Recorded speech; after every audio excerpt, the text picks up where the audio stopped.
Hi, everybody, and welcome back to another episode of the Treetopchat. As you can see, we are in the middle of graduation season here, so we are not in Arboristbutiken, but nevertheless, the show will go on. Last week, we spoke to Will, who just moved to Sweden from the UK. It was a very interesting conversation to hear about his experiences and what he's going through up in Edsbyn, where he has bought a cottage, which he is refurbishing. So if you missed that episode, you can check it out on our YouTube channel. Today, we'll be speaking to another international guest, all the way from Germany, namely Josua, who is probably as a business promoter with Courant. We'll hear about that later.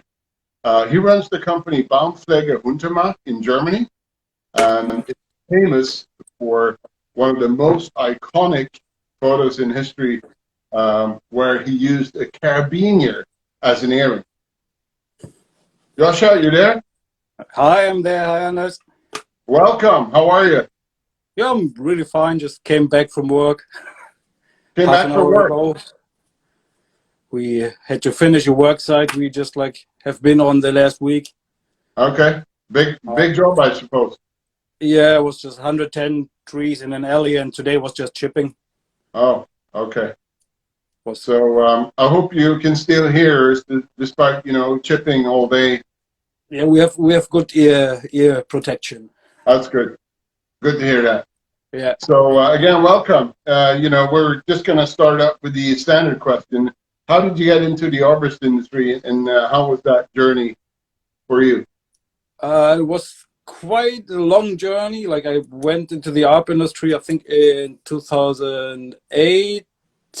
Yeah, there I began as an employee, but before I made an apprenticeship as a gardener, worked in a bar. I wanted to go into advertising, so all my school way was towards advertising. Okay. And then I decided to study gardening, like landscape gardening. That was kind of boring, so I wanted to work with my hands. Then I did an apprenticeship as a gardener and had a very good teacher. He was, by that time I was doing the apprenticeship, he was teaching the European tree technicians. Okay. And he took me out of class sometimes to put me in the class of the European tree technicians, because I was interested in trees and not in stones and ponds and building stuff. And we had once a tree climber in the gardening company who was doing jobs for us, and I was really interested in it. And I went directly after the apprenticeship. I went into an arborist company and have been full-time into this work since then. Okay, And nice. in 2012, I opened my own company. Okay, so you've been an active arborist for was it 8 years now, or? For 12 years.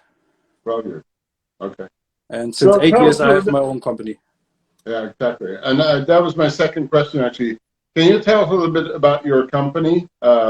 Is it yours entirely, and how did how did you start that, and how is it running it, the company? I started in 2012 in November.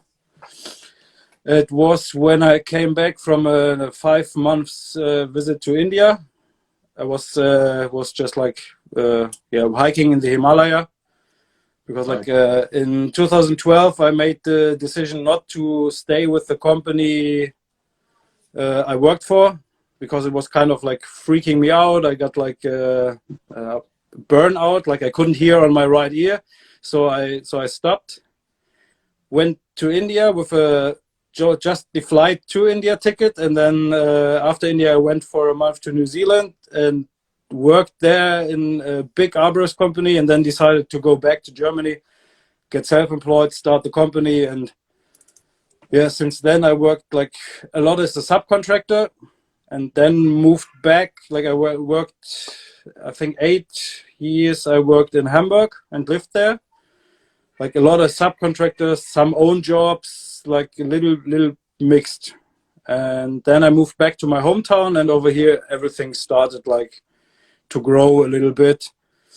And at the point I had to decide whether to get like employees or to work with a network. I decided to keep the network and not to get employees. So we work like with 20 people in the network, Okay. and everybody owns like something. Like one of them has a big chipping truck, the other one has a big chipper. Then we have like this farmer guy who has like this huge chipper with for 80 centimeters, and like there are a lot of professionals in the network, and you always can make sure that you only have professionals on site. But we always try to keep like new people to add them to the group, that we have like people that just started with tree climbing. And I always make a difference between tree climber and arborists, because we have a lot of tree climbers over here, but not a lot of arborists. Like Okay. the people, they can climb and cut, but they don't Yeah. know how to cut, where to cut, and how the tree looks like in 10 years. So you're saying that that they don't have the appropriate certifications, or how is that?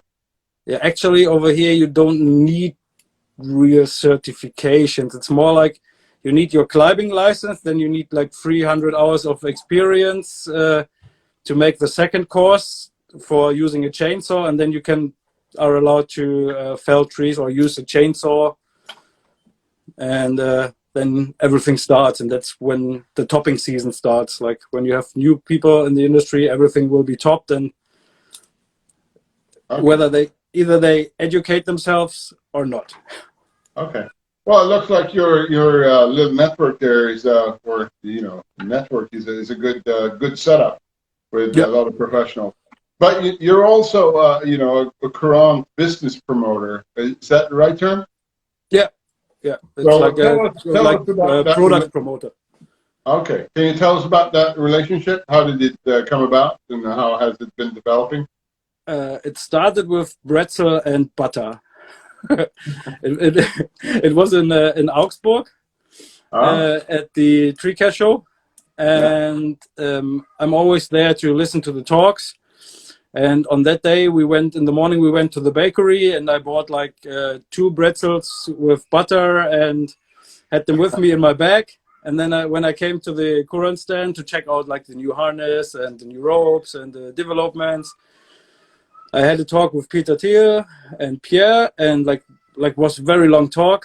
And then we had some Jupiter beer from the SIP stand, and then I was like, yeah, have you eaten all day? And they were like, nah, not really. And then let's share the meal. And then they had the pretzels, and then we talked and talked. The next day I came over again. It's like a 3-day tree care show with the Arborist fair, where you have the products. Yeah, I know. I was there in 2018. Oh, okay. Yeah, it's very, very good. And we talked like for ages, like also with other people. Peter Vergold was there, and Marcus, like Timberwolf on Instagram. And we had like a lot of good talks, and then like we connected. Then they added me to the product tester team, and I was getting some products to test when I went to the ETCC in Torley, and took them home with me, tested them, and then we worked more and more together, like had more contact. Then they invited me to come over to Angers, and I have to add Vive la France. Peter is always happy when he always adds after Angers, he always adds Vive la France. And I visited the factory, and everything got closer and closer. And like in December 2019, I signed the contract with them. Nice. So tell us about the arborist industry. What is it like in Germany? Is it large? Is there a lot of skills? With people there doing the work. You have like a lot of professionals that are like spread over Germany, and you have a lot of different types of companies. Like you have like these self-employed one-man shows, or one-woman shows. Then you have like big companies from like 15 to 35. Then you even have, I think there are like 2 or 3 companies with like even 100 people. Wow. And then you have like the one-person companies mainly work with networks. and like some have their own chippers or their own trailers, and it's quite a professional industry. But you also have like what I said before, the difference between tree climber and arborist. Yeah, You exactly. also have like a lot of tree climbers that do their second course and then ride tree cutting or arborism on their car. The customers don't know what they buy, so you have like a lot of bad cutting as well, especially in rural areas where people really can make a difference. Like when you have a lot of companies to choose from, you can like really choose the best. But when you don't have a lot, then then you have to trust the person in front. But you have a good education system over here for that. A little bit is done in the apprenticeship of a gardener, but Okay. only a tiny bit. Okay. So have you ever worked in another country? You said you worked in New Zealand. Apart from that, That was only a day. only a day. Yeah, it was only a tryout day. Okay. Not really. I just went to like some ETCCs. I wouldn't call it work because it's more like pruning and hanging around and having a beer. But I didn't work abroad yet. So would you like to work abroad? Yeah, when I have the time, yes. But I'm Okay. quite busy. It's more that I have people from abroad over here because like I had like friends from the UK over to work from So they're becoming part of your network when they're over working as subcontractors, or yeah we made connection in Hamburg. I worked there for a big company as a subcontractor, and they always invited people from France, New Zealand, Australia, like from all over the world to work there. okay. And it was really, really good, like for the exchange of wisdom and like and to get to know the Australian way of pruning or the New Zealand way. They were awesome felling machines, like Yeah. the guys from like, but also swearing a lot. So tell us a little bit about your relationship with Arbortech. Do you test their products or do anything in particular for them? For Arbortech, I'm like a product ambassador, or like brand ambassador. Okay. Just like I became that I think 4 years ago when I just wrote them an email that I'm very happy with their chainsaw pants, and then like got into like a little bit of texting because it's like quite a personal contact. Okay. By that time it was quite a personal contact, and it was Megan who was answering, and then we got like a little bit into texting, and then she asked me to check out like one more pant, and like since then it went its way. And she was over for filming already. Like she was visiting us in October or November, I think, for a week for a big video project. And she's just like, it's like more like it's a documentary a little bit of the brand ambassadors. She did it with Katie, I think, already, and with Michael. Yeah. And it was quite nice. Yeah. And I don't test the products. I think they come at the second prototype or the third prototype phase, and then you minor changes, like when you have minor changes, they come pretty ready already. Yeah. Okay. So which of their products is your favorite? I quite like everything. Like I really like the Briefrex Pro. Yeah. And the Scaffold Light boot. Yeah. Because it's like I have mine since 2 years now, and it still looks like new, not new, but still unused. You need to work harder. If they look like new, you need to work harder. I need to fell more. But that's like I put my business like we're mainly pruning, like, and keeping trees alive, because like we try to set the point of the death of the tree to the last point in the tree's life. So we're not doing any like shadow or leaf fellings. I always call them the shadow and leaf customers, because they want either more light in the garden or less leaves. Yeah. And these fellings I just don't do. Okay. It's like it's money, but it's like not good money. Yeah. Okay. So, tell us a little bit about your Carabineer earring. It's kind of an iconic photo. And, have you seen that before, or was that your own invention? It was during the meeting in December when I signed my Courant contract. After signing the contract, like the situation in the meeting room was kind of like a little bit funny mood, and everybody was happy, and there were some products of Courant on the table, and I had this carabiner, and I was just like, I have these plugs in my ear, and I put one out and put the carabiner in, and was like, hey Peter, make a photo, and then I was just like posing. It came out of a funny mood. Nice. And so, to that question, which carabiner was it? A red one with a golden gate. I don't know which one. It's like a Courant carabiner. Courant carabiner. Okay. Yeah. Okay. So, now we're talking about carabiners. We're getting to another standard question that we have. What is your favorite piece of gear of all times, and why do you like that piece of gear? That's a question I had to think, like, really tough about it. It's I would say rope. Rope. Just basic rope, because Okay. it brings you to places. Okay. And any favorites in terms of ropes? Yeah, I pretty much like have the square. Yeah. It's like when I tried it the first time, like I went on all the prototypes of it. Okay. And the first prototype was kind of like a bungee cord. The second was like really, really good. And the third one was even better. And then when we came to this rope, it was like, it's like a really, really good rope. Oh, nice. Like, Yeah. and I like what was it? The velocity. Oh, the velocity. Yeah, it's quite a good rope. That's, And the that's history. a, that's a spinner rope, right? Yeah, and the history behind it is quite funny. And what is that? It's supposed to be like, I don't know if it's a rumor, but it's like it's supposed to be made by accident. Like they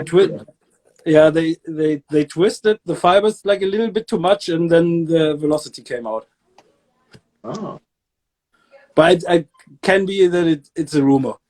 Okay. Well, we have to get that confirmed with Peter, I guess, at some point. So, yeah, I think we're getting closer to the end here. Do you have any questions for us, or does the audience have any questions? Yeah, let's ask the audience if they have any questions. Or did they already ask something?